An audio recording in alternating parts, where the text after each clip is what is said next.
Hey everybody, welcome back to another CineFix Now Roundtable. We're back in the whiteboard room after 1 week off, which is very exciting, I think. But we're all here to talk about all the things, of which there are many, that happened this week. Your hair got tall in that week. Yeah, I know, right? Yeah. I like what's it. going on up here. Big hair party. It's probably time to get rid of some of it. You're Gutenberging pretty hard. Yes! That was totally... In his heyday. In his heyday. Right, right. Yeah, 80s yeah, Gutenberg. Yeah. Not even like slipping into the 90s cocoon Gutenberg. Like full-on 80s Police Academy Gutenberg. All right, well, that's all for us. Thanks for coming.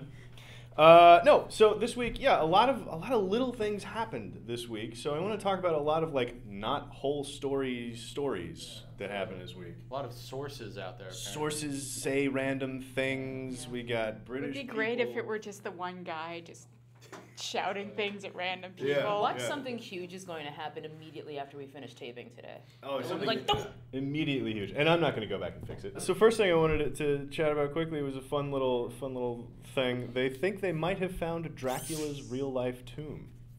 I'm calling BS on that. You call it BS? Yeah. On that? I don't know anything about this story, but no.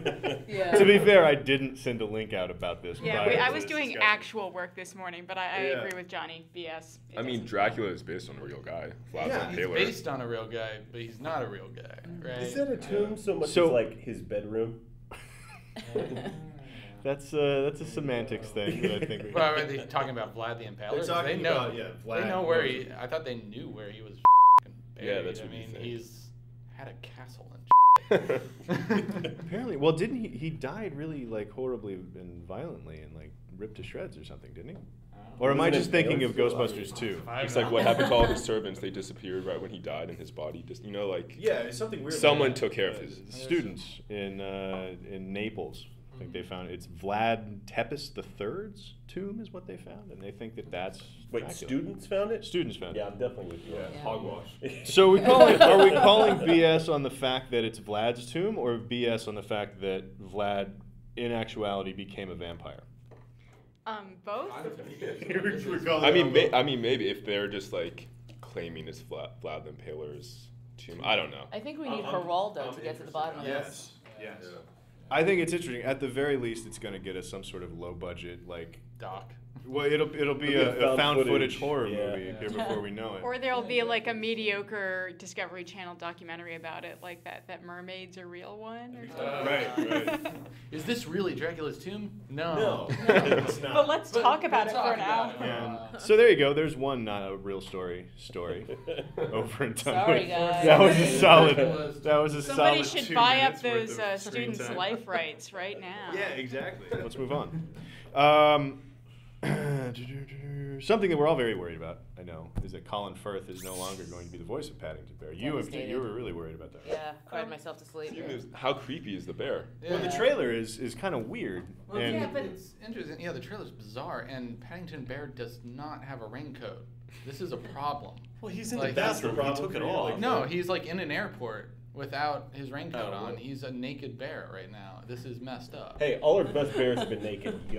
Yogi was naked. Naked from the waist down. Baloo. Winnie the Pooh, naked from the waist down. He was even completely naked until Disney adopted him and put a shirt on him, because otherwise it would be improper. But Paddington Bear, what makes him Paddington Bear is his raincoat and little. Is it because he's always prepared for the worst? Well, he's traveling. He's a traveling bear. And, he's got his suitcase, he's got his raincoat, he's got his hat on, but now he's just walking around naked. He's a very well-to-do bear. And it's also Mr. Magoo the bear, Right. apparently in this trailer. Which so I'm pretty honestly- sure this is just what the French like to do, because it's produced by Studio Canal, French studio. It's they just like to slap the Brits in the face, and the Brits are like, oh, you silly French. I mean, they're upping the sexual factor, though. I think that's what they're doing. Maybe. Paddington Bear is But much sexier now than Yeah, it ever was. exactly. That was the idea, It's been getting Colin sexually Firth behind restricted for it. too long, you know. But I love it whenever anybody does a French voice, their face goes. Yeah. So he probably saw the trailer and was just like, oh, that's what I was not hoping Paddington for. Bear, I'm not going to do it. That's what I was hoping for, is that the trailer came out, because there were a lot of people that were upset with the trailer too, because they're like, well, some kids are gonna be jamming toothbrushes in their ears now, and Which is horse Any kids that do that deserve to have toothbrushes in their brain. That's called natural a selection. fair argument. But like that's what I was really hoping for, because there was like the mildest of controversies about the trailer, and then I was hoping that somewhere in a room in London, Colin Firth was like flips the table over and it out. But apparently that's not at all what happened. Everybody's being like super British and polite about it. What was a conscious uncoupling? Well, you may as well have used that term. Yeah. But yeah, I mean, he was very, like, apologetic, and it sounded like he didn't want to leave, even though it was completely his decision. Yeah. It was a really weird statement. Yeah, he said, like, I do not feel that I can be the voice of Paddington Bear, that, like, it saddens me deeply that I cannot voice this iconic traveling raincoat And he's bear. like gonna help with the search for the new voice or something, or he's like got input on it. It's really cryptic and weird. Yeah, and it's really disappointing how not violent it is. Like Yeah. it's just I was super really British, wanting- like you said. Yeah, I just really wanted Paddington Bear to be the cause of some like horrible rift in people's actual lives. They're 6 months into post, so they'd been recording with him. Yeah. And he was just like, just kidding, I gotta go. Right. It's like, guys, I'm not very bear-like. Yeah, I mean, that is the dream gig in Hollywood, is doing voice work, you know? Yeah. Chris Rock makes more money playing a zebra than he does in anything where he actually appears on screen. So Right. you show up to work in your pajamas, you're there for like a day, maybe two, and then you collect a paycheck. And It's- even if he was a bad Paddington Bear voice, like don't tell anybody. Yeah. That's even better. Like Be like, guys, I'm out. I want to know what a bad Paddington voice sounds like. Like, what does Colin that even Firth mean? apparently. I forgot to buy my raincoat. I want a really dark origin story. Again, we always go back to like, well, let's make it a horror movie. But like a really dark origin story of like how Paddington Bear got a human. He watched his parents murdered in the rain, so that's why he always wears the raincoat. But he was struck by lightning, fusing him and a park ranger's consciousness together. Perfect. Make sure you guys leave us your favorite anthropomorphized bear origin story in the comments. Yes, we'll talk about that next week. Next week, when we have nothing to talk about in the roundtables, we'll talk about that. What else happened that didn't really matter this week? This is kind of fun. Yeah, Jason Momoa may or may not be Aquaman, which Right, may that or seems may pretty not solid, be in though. DC. Yeah, it's a great decision, Yeah, right? I actually got excited about Aquaman for one brief second before. Oh, I I was like, love Oh, Aquaman. Aquaman's awesome. No, that's the thing. Aquaman just needs somebody like Jason Momoa to come and like be like, oh no, he can totally kick your ass. Aquaman is funny because he's got generally he's got a bad rap, but like the people who love Aquaman like are furious at the fact that Aquaman has a bad rap. And basically, Aquaman, right, is like this completely amoral hero.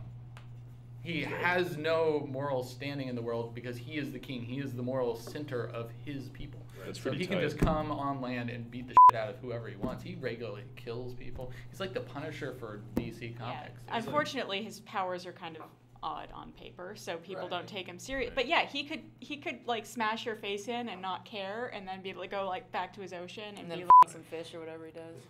now he's got a hot chick. I don't know. He's got a The reverse mermaids. The reverse mermaids. Mermaids that are fish up top, but like sexy gams. Ladies from the bottom. Oh, that's horrifying. Leave us your favorite reverse mermaid stories in the comments below, and we'll talk about that next week too. But I think the funny thing about, like, the reason that the Aquaman thing was kind of a not real story is because he hasn't officially been confirmed yet. Right. And that'll be the thing that happens immediately after we tape Yeah. this. Is Right. like, we're all going to go back, check our computers. Guess what? Yeah. Aquaman is confirmed as Jason Momoa. I'll cut around that. Now that I have that, I Yeah, can use it if I need I to. believe the news, such as it was, broke at like 12:45 on a Saturday night. Like It became literally- fact so quick, like quicker than And usual. Momoa posted an Instagram picture of him with a pitchfork. So anybody's in a farmer's outfit and there's a hay bale. So everybody's like, well, that's Aquaman right there because he's got the trident. And Yeah. It's just a pitchfork. And really, he's been Wasn't cast even as a the trident, farmer it in was like a American 5 Gothic. Yeah. pitchfork. He is a really good choice. Yeah. A really interesting choice to be Aquaman. I wonder if it had been somebody like that people were less excited about. You know, Zac Efron. Like, would people have Adrian jumped, Grenier. would people have jumped to it as fact so quickly? if it had been somebody that's a less popular Well, choice. people would have jumped to it as fact and then fury. The source itself was like a long time. It was what's his name, Drew from HitFix. He's been around. He started at Ain't It Cool. I'll give his name after we're done filming. Sure. But he's a fairly reliable source for stuff like that. He's pretty slow to jump on rumors. The point, I mean, he's going to be in Dawn of Justice for all of 35 seconds anyway. Right. There can't be room for him in that movie. You're going to walk past a pool and he's just going to be there. Yeah, he's just going to be like sunbathing. A reverse mermaid. Yeah. He'll be sitting by a koi pond making them do tricks. It's like, can that thing breathe? Not out of water, no. This is how I like it. Oh my It's God. an aquatic asphyxiation thing. That's awful. He's got some assistants like throwing buckets of water past the gills of the reverse mermaid. Oh, man. Like when they transport a whale. Exactly. Yep. Something else that happened this week. Here we go, moving right along to other things that don't matter. Harrison Ford broke his ankle. And possibly his hip. Oh dear. He's old. He is old. He's officially old. Stop. Right? Just let him go. Let him just dodder off into retirement. Yeah. He doesn't want to. But he's in an Expendables movie. Well, look, Yeah. we've That's broken him a little bit. anti-retirement. If he comes back, we'll just break him a little more. He's got plenty of money. He wants to actually prove that he has range now, which is why he did. That was what Regarding Henry was for. Well, that's why he did 42. He forced his way onto that movie. They didn't want to cast him. So that he could prove he can do this voice. So he could prove he had a gravelly. I've got gravel in my voice. And that's why he's doing Han Solo 3 more times. Yeah. Maybe. If Han Solo suddenly has the Branch Rickey voice, I'm going to be very upset. I think he's going to die in Star Wars. And I mean Harrison Ford. Not Han Solo. Yeah. Yeah. How about Shredder? Anybody see this new picture of Shredder? He has It's knives. like Mecha Shredder. He has even more knives than you previously mentioned. There's more knives than it's a gaggle of knives. There's he's got. more metal on him than a medieval knight. Right. That suit seems unsafe, like not just Even for the for character, not just for the Yeah. actor, but like for the character. Like in the movie, he should canonically accidentally stab himself in the arm because Yeah. I went through my bathroom and my shorts will catch on like handles and stuff. I can only imagine him just like constantly caught on things trying to get down hallways. It's just like Edward Scissorhands on steroids is what it reminded me of. It's the Transformers version of Edward Scissorhands, Yeah. I think. Well, it's Super Shredder, right? Shredder, yeah. Like he gets dunked in the ooze at some point in the movie, and then he comes around. It's like, I'm gonna slice you to pieces, and then Vanilla Ice is in the background rapping. Yeah. Dude, if Vanilla Ice is in this movie, I will pay $100 to go see it. Wow. $100. $100, but he has to do the Go Ninja rap. Okay. Otherwise, well, because if that's he's just there, he's like turtles. No.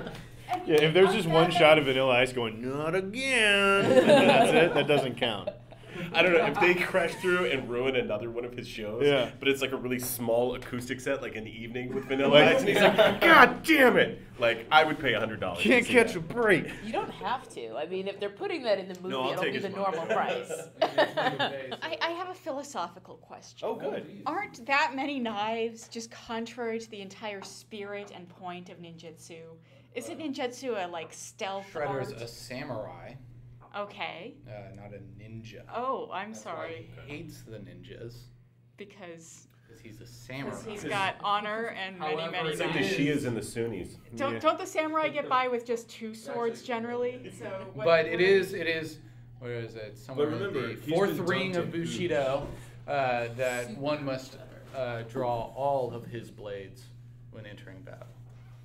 So if you have 20 blades, you have to draw them. What you're saying is like mutated, oozed up Shredder has found a loophole in samurai law, and now has a suit made out of knives. He's just like Swordman, right? Oh man. I was just trying to work the conversation back to reverse mermaids. but I don't know. honor. I feel like there's some really great Japanese art to be had by drawing reverse mermaids. Leave your best picture like of a Rocket. reverse mermaid in the Please comments do. below. Okay, so the last thing we want to talk about, and this is a more legitimate thing to actually talk about just because of the subject matter, but Bowe Bergdahl, the POW that just came home, already 2 movies in the works based on his experience. One of them is obviously Catherine Bigelow and Mark Bowe of Zero Dark 30 and Point Break fame. They're getting one of the projects up and going, and then Todd Field, the guy who did In the Bedroom and Little Children, he's writing a version based off of the Rolling Stone article about. He got the rights to the Rolling Stone article, so they're both. There's these like competing movie properties about. Neither of which has the life rights. Correct. Yeah. So we could still get the life rights if we thought there should be a third movie. Let's do it. I am frankly surprised there are only 2 at this point, because there should be at least the 15. one that's funded by the U.S. government, right? Which is going to be the Catherine Bigelow one, because Zero Dark 30 was funded by. Sure. Yeah. And then there's going to be the punk rock version. The Little Children version. Have you ever seen Little Children? Like No. that version of the. It's going to be a weird. I'm sort of down with that though. I think that's cool. Yeah. So the Catherine Bigelow version will have all the tanks and the fighter jets superfluously doing stuff. The Catherine Bigelow version will be the Armageddon to the Deep Impact of the other guy's version, I think. How great would it be if she made Top Gun 2? Starring the actual guy? That's totally not related to anything, but I was just like, yeah, that would be good. That's a more interesting topic than Bowe Bergdahl. Well, fuck it. Let's talk about that then. Who do we want to do Top Gun 2? I mean, I would say... We're clearly going to get enough of Bowe Bergdahl elsewhere, Right, so I don't know that we need to really comment on it. I just thought it was unfair that, the guy that Lone Survivor is based on, he at least got to write a book first. Catherine Bigelow is really good at the homoerotic relationship. Mm-hmm. Yeah. Really good. Yeah. Men at their extremes. Yeah. Right. I just rewatched Point Break on Movie Bus. Click here to watch that, and super homoerotic though. It's great. It's fantastic. I love it. Yeah. I feel like male bonding. I feel like that was Lori Petty's whole frustration. Is that you guys are in love with each other? And she's like, and I'm looking like a man as much as I can. I cut my hair short. Yeah. Wear baggy clothes. What do you want from me? Will there be a war on in this Top Gun? Because then you can blow a lot more shit up. Yeah, well, it would deal with drone warfare. Oh God, that's the worst version of that movie. Yeah. Just a bunch of guys sitting around going, Iceman. Right. But then you got to bring back the Top Gun program into the mix, right? So you've got the drone program going on, and you got the Top Gun program going on. They're just sitting around like, we don't get to fly missions anymore. We just get to dogfight. And then a rogue team of the drone pilots starts flying drones around. They got to take out these drones. Like stealth, right? Yeah. With Jamie Foxx. Just like, you guys remember Stealth? Yeah. Just like in Stealth. I think I've seen more of that than Top Gun though. I've never seen Top Gun. You've never seen Top Gun? Oh man. Mm-mm. I honestly Get yourself a couple beers and a Sit good down with your Saturday best male afternoon. friend. I was gonna say, a little wear awkwardly nothing close. but your favorite Sit pair of down. underwear. And then afterwards you can go play some topless volleyball. Yeah, exactly. There really is no other kind of volleyball, to be fair. You got to play topless. So who else is right to direct that? Other I than think- Catherine Bigelow. I mean, you look at. Who's the guy that did the stupid car movie with... Cars? No, the stupid car movie. The one that's not... Cars Fast 2. and Furious. Where's my car? Need for Speed. Need for Speed. Yeah. That guy. Because he did Act of Valor. Act of Valor was one of the worst acted movies because there was no actors in it. Right. But that was the thing. There were no actors in it. These guys were actual Navy SEALs firing live rounds. Most mind-blowing movie I've ever seen in my life. Just watching a car actually get eviscerated by bullets. It was Changed insane. my perspective It on was it. The way everything's going, you And look at everything. Colin Trevorrow doing Jurassic World, and you look at the Russo brothers getting to do they're getting all of these smaller indie type guys and they're just giving them a shitload of money and saying go and do it. So it'll probably be somebody like that. whoever makes the next Safety Not Guaranteed or something will accidentally There were get to some do great Top Gun effects in 2. that movie. Yeah. What about Lars von Trier? Lars von Trier doing Top Gun 2, I would. Okay, you pay $100 to go see Ninja Turtles with Vanilla Ice in it. I will pay Doing the $100 Ninja to Rap. go see Lars von Trier doing I'd Top probably Gun do 2. that too. I'm gonna make Wes Anderson's Top Gun 2 now. Where there's always jets just across from each other, just Perfect. Just Perfect. perfectly symmetrical jets looking at each other, Doing the smoking pretty cigarettes. little thing. One of them's With just, Cat perfect. Stevens music. Yeah, Fake mountains in the background. making this face. And now that I've brought it full circle to the French guy face, that'll do it for this week's Roundtable. Click like and subscribe. Come back next time for more movie news, and let us know what you think about all this junk that we talked about, none of which matters, in the comments below. And we'll see you next time.